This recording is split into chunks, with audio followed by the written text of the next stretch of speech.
In this video, we are going to create a recurring event with reminders. It's so easy, and my life absolutely goes smoothly because of calendar reminders. I honestly do not know what I would do without my calendar reminders.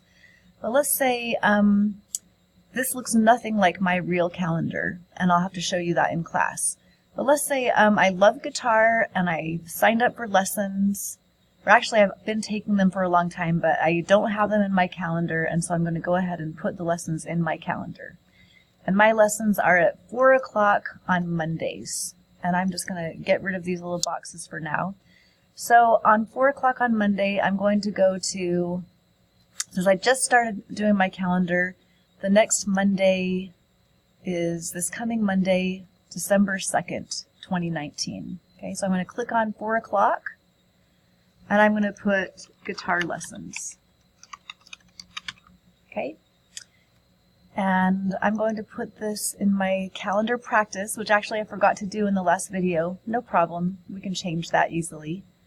And I'm going to click more options. And I'm going to click right here where it says does not repeat. I'm going to click the drop down. And I'm going to say weekly on Monday. Okay. So easy.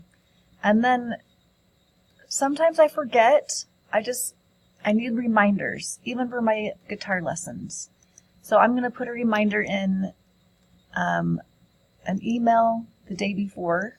So email 1, select the drop down and choose days. I'm going to add another notification, which is going to be 1 hour beforehand. There's nothing I hate more than forgetting about my lessons and then having to pay for them. Okay, so I've got my reminder set up for my weekly guitar lessons. An email every day beforehand, and a notification 1 hour beforehand. And just to be safe, I'm also going to do a notification 20 minutes beforehand. And then I'm going to click save.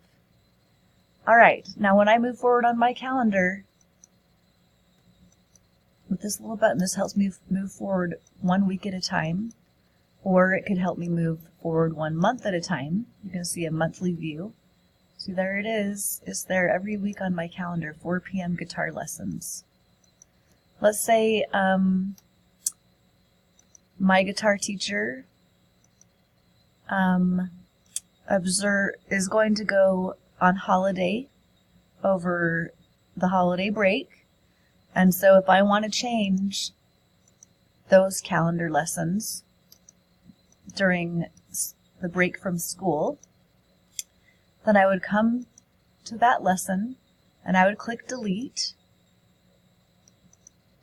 I would click delete and I would say this event. Okay. Alright, so that week I have no guitar lesson. But the next week it still shows it up, so it only affected that 1 week. And I'm going to click on December 30th. I'm going to also click delete this event, not this and following, not all events, just this event. Okay. Alright, so we have created a new weekly event and it appears every single week. We did exactly what we wanted to do.